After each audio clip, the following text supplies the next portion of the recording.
आज के इस विश्लेषण में आप सभी का स्वागत है। सीधे मुद्दे पर आते हैं। आज हम जिस कहानी पर चर्चा करने वाले हैं ना, वो बिल्कुल किसी सिनेमैटिक मास्टरपीस जैसी है। राजशाही रोमांस, अचानक आई भयानक तबाही और कुछ ऐसी जादुई घटनाएं जो आपको सोचने पर मजबूर कर देंगी। हम बात कर रहे हैं राजकुमारी विशालाक्षी की। एक ऐसी अद्भुत कथा जहां बस एक छोटी सी गलती पूरी दुनिया को उलट-पुलट करके रख देती है। अब इस कहानी की शुरुआत में ही एक बहुत बड़ा सवाल सामने आता है। सोचिए जरा, क्या सिर्फ एक पल का आकर्षण किसी की जिंदगी की सबसे बड़ी भूल बन सकता है? यही वो थॉट है जो इस पूरी कहानी को आगे बढ़ाता है। अक्सर हम सिर्फ बाहरी चमक दमक और लुक्स देकर बड़े फैसले ले लेते हैं, है ना? और उस सुपरफिशियल चार्म पर भरोसा करना कितना भारी पड़ सकता है, ये हमें इस कहानी में देखने को मिलेगा। तो चलिए सबसे पहले उस मुख्य पात्र से मिलते हैं जो इस कहानी के बिल्कुल केंद्र में है। पहला भाग, राजकुमारी की शर्तें, विवाह के 4 मापदंड। काशी की राजकुमारी विशालाक्षी बेहद खूबसूरत होने के साथ साथ बहुत ही हाईली एजुकेटेड महिला थी। उनके पिताजी उनके विवाह को लेकर काफी चिंतित थे, लेकिन राजकुमारी के दिमाग में अपने फ्यूचर हस्बैंड को लेकर पिक्चर बिल्कुल क्लियर थी। उनके चुनाव के स्टैंडर्ड्स वाकई बहुत ऊंचे थे और उन्हें कॉम्प्रोमाइज करना बिल्कुल पसंद नहीं था। और उनकी लिस्ट में ये 4 कंडीशंस थे। पहला, शिक्षा। दूसरा, चरित्र। तीसरा, रूप। और चौथा, संपत्ति। विशालाक्षी का लॉजिक बिल्कुल स्ट्रेट था। उनका दृढ़ विश्वास था कि भाई, अगर दिमाग और मजबूत नैतिक चरित्र नहीं है ना, तो पैसा और लुक्स दोनों बिल्कुल बेकार हैं। उनका तर्क था कि बिना विद्या के रूप बिल्कुल शोभा नहीं देता और बिना शिक्षा के धन बहुत जल्दी नष्ट हो जाता है। काफी लॉजिकल और सॉलिड बात है ना? पर रियलिटी में आगे जो हुआ वो बड़ा दिलचस्प है। यहां हमारे सामने आता है कहानी का सबसे बड़ा विरोधाभास। एक तरफ था उनका आइडियल स्कॉलर, यानी एक आदर्श विद्वान पति पाने का सपना, और दूसरी तरफ थे किंशुक शास्त्री।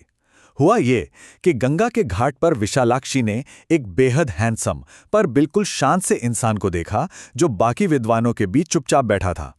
उन्हें लगा, कमाल है, ये व्यक्ति तो इतना ज्ञानी है कि इसे बोलने की जरूरत ही नहीं है। परंतु शादी के बाद सच्चाई सामने आई। वो बेहद सुंदर जरूर था, पर पूरी तरह से मूर्ख और नंबर 1 का डरपोक निकला।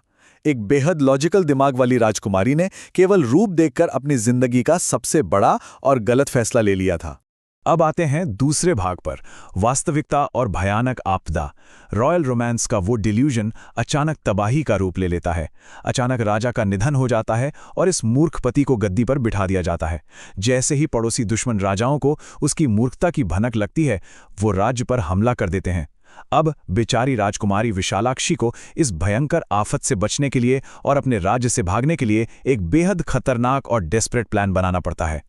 जंगल में वो अंधेरी रात की यात्रा चल रही थी।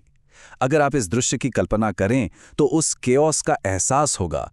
और तभी एक सिंह की चिंगाड़ गूंजती है। घोड़ा बुरी तरह डर कर भागता है और ट्रेजेडी तय हो जाती है। उनका पति, जो डरपोक था और घोड़े पर ठीक से बैठना भी नहीं जानता था, इस अचानक हुए हंगामे में घोड़े से नीचे गिर गया। ये एक ऐसा मोमेंट था जो दुख भरा भी था और कहीं ना कहीं हास्यास्पद भी था। और वहीं गिरने से राजकुमारी के पति की मौत हो गई। इस घटना ने विशालाक्षी को तोड़ दिया और अपने पति की मौत का पूरा दोष उसने खुद पर ले लिया। उसका दुख इतना गहरा था कि उसने तय किया कि ऐसी जिंदगी जीने से अच्छा है कि वो अपनी जान दे दे। उसने पेड़ से फांसी का फंदा तक तैयार कर लिया था, लेकिन बिल्कुल आखिरी पल में थकान के मारे एक रहस्यमयी नींद उस पर हावी हो गई और एक सपने ने सब कुछ रोक दिया। सपने में एक देवी ने अचानक प्रकट होकर उसे आत्महत्या करने से रोका और समझाया कि उसकी भलाई इसी में है कि वो जीती रहे। और ये हमें ले आता है तीसरे भाग पर, जादुई उपवन और वरदान। जब राजकुमारी की आंख खुलती है तो नजारा बिल्कुल बदल चुका था। वो खुद को एक ऐसी जगह पाती है जो किसी मैजिकल ओएसिस या जादुई बाग से कम नहीं थी। एक ऐसी सिरेल जगह जहां आसमान में न तो सूरज था और ना ही चंद्रमा, फिर भी वहां एक अद्भुत सी चमक थी। यहां से इस कहानी का टोन पूरी तरह बदल जाता है और घटनाएं प्योर मैजिकल रियलिज्म में चली जाती हैं। वहां का विजुअल जरा पिक्चर कीजिए अपने दिमाग में। एक सरोवर जिसका पानी बिल्कुल अमृत जैसा था, मधुर गीत गाते हुए कोकिला और तोते, और सोने और कीमती रत्नों से जड़ा हुआ एक विशाल मंदिर। उसी मंदिर में विशालाक्षी की मुलाकात होती है वीणावती नाम की एक अलौकिक महिला से, जो वहां संगीत बजा रही थी। उस संगीत के जादू में खोकर विशालाक्षी एक बार फिर से गहरी नींद में चली जाती है। पर सवाल ये था कि क्या वो सब सिर्फ थकान का एक सपना था? जब विशालाक्षी आखिरकार असली दुनिया में उठी तो उसने पाया कि उसकी साड़ी के पल्ले में दो दिव्य चीजें बंधी हुई थीं। पहला, एक जादुई फल जिसे खाने से भूख और प्यास हमेशा हमेशा के लिए मिट जाती, और दूसरा, एक ऐसा चमत्कारी फूल जिसकी खुशबू कभी खत्म नहीं होती, जो 8 मील दूर तक महकता ही रहता है। तब उसे समझ आया कि नहीं, वो सपना नहीं था, बल्कि एक्चुअल में किसी दैवीय शक्ति का आशीर्वाद था। चौथा भाग, दान और परोपकार। इन दैवीय उपहारों को साथ लेकर राजकुमारी अपनी आगे की यात्रा पर निकल पड़ती है। वो इधर-उधर भटकती है और रास्ते में उसकी मुलाकात ऐसे लोगों से होती है जो जिंदगी से पूरी तरह निराश और परेशान थे। यहाँ पर उसकी नैतिकता और उसके ऑल्ट्रुइस्टिक यानी परोपकारी स्वभाव का सच में सबसे बड़ा टेस्ट होता है। यहाँ दो बिल्कुल अलग-अलग और डेस्परेट परिस्थितियां सामने आती हैं। एक तरफ था भीम शर्मा नाम का जवान लड़का जो गरीबी और हालत से परेशान होकर आत्महत्या करने जा रहा था, और दूसरी तरफ था कृष्णा शर्मा, एक भूखा पिता जिसके 10 बच्चे थे और वो आखिरी सांसें गिन रहा था। विशालाक्षी ने पूरी तरह निस्वार्थ भाव से वो चमत्कारी जादुई फल भीम शर्मा को दे दिया और वो अनोखा फूल कृष्णा शर्मा को। ये दैवीय उपहार थे, पर उसने लोगों की जान बचाने को सबसे ऊपर रखा। आगे चलकर उसके सफर में एक और बड़ा खतरा आता है। विशालाक्षी जंगल में अचानक जनजातीय लोगों के बीच फंस जाती है जो बस उसकी बलि चढ़ाने ही वाले थे। इस सिनेमैटिक सीन को इमेजिन कीजिए। अपनी जान बचाने के लिए उसने क्या किया? उसने बिखरे बालों के साथ भड़कती आग के बीच वनदेली यानी फॉरेस्ट गॉडेस का रूप धारण करके नाचना शुरू कर दिया। उसकी एक्टिंग और वो क्विक थिंकिंग इतनी जबरदस्त थी कि कबीले वालों ने डर के मारे उसे सचमुच देवी मान लिया, और इस तरह उसकी जान बच गई। 5वां भाग, धर्मापुरी की विशाल सभा। इन सारी खतरनाक स्थितियों से निकलने के बाद अब दृश्य शिफ्ट होता है सीधे धर्मापुरी की राजधानी में। यहाँ के राजा ने एक बेहद विशाल गैदरिंग बुलाई है, और हमारी विशालाक्षी, जो अब भेस बदलकर एक पुरुष के रूप में थी, इस सभा में छोटी सी जगह लेकर बैठ जाती है। और इस सभा में जो चर्चा चल रही थी ना, वो वाकई बेहद रोचक थी। इस टेबल पर ध्यान दीजिए। इस सभा का कोर मिस्ट्री यही है।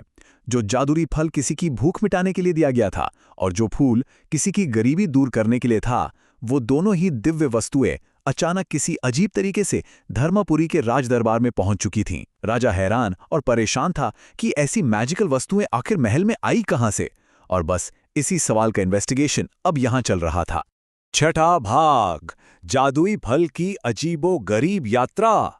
ये जो क्लाइमैक्स है ना, ये बेहद हास्यास्पद और एब्सोल्यूट क्योस से भरा हुआ है। हम आखिरकार ये जानने वाले हैं कि वो रैपिड फायर चेन क्या थी, कैसे वो जादुई फल उस ब्राह्मण लड़के के हाथों से निकलकर अलग अलग लोगों को धोखा देते हुए राजा के दरबार तक पहुंचा। इस टाइमलाइन को देखिए और इस क्रेजी सफर को समझिए। पहले दिन भीम शर्मा को फल मिला। उसने अगले ही दिन एक लालची व्यापारी को वो फल दे दिया। 10वें दिन चोरों ने उसे चुरा लिया। 11वें दिन वो एक सुनार तक पहुंचा। सुनार ने एक वेश्या को दिया।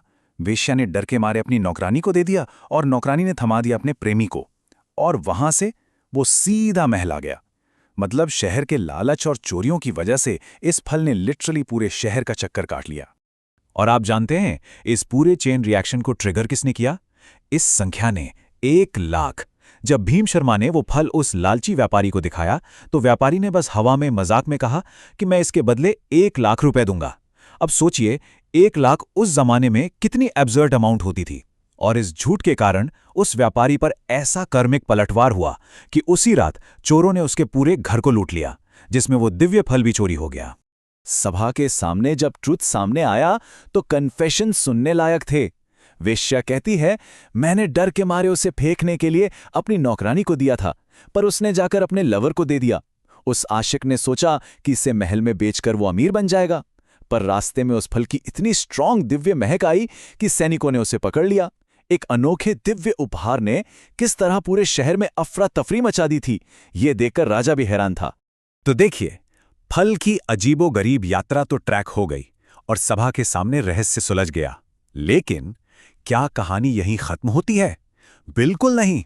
फल की स्टोरी तो क्लियर हो गई, लेकिन उस अमर फूल का क्या हुआ?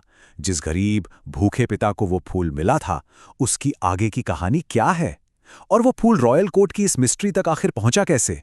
ये एक ऐसी बची हुई घूते है जो आपको पूरी तरह क्यूरियोसिटी से भर देगी। आज के इस विश्लेषण में फिलहाल इतना ही। इस अद्भुत दास्तान के बारे में सोचिए जरूर और इस रहस्य पर अपना ध्यान बनाए रखें।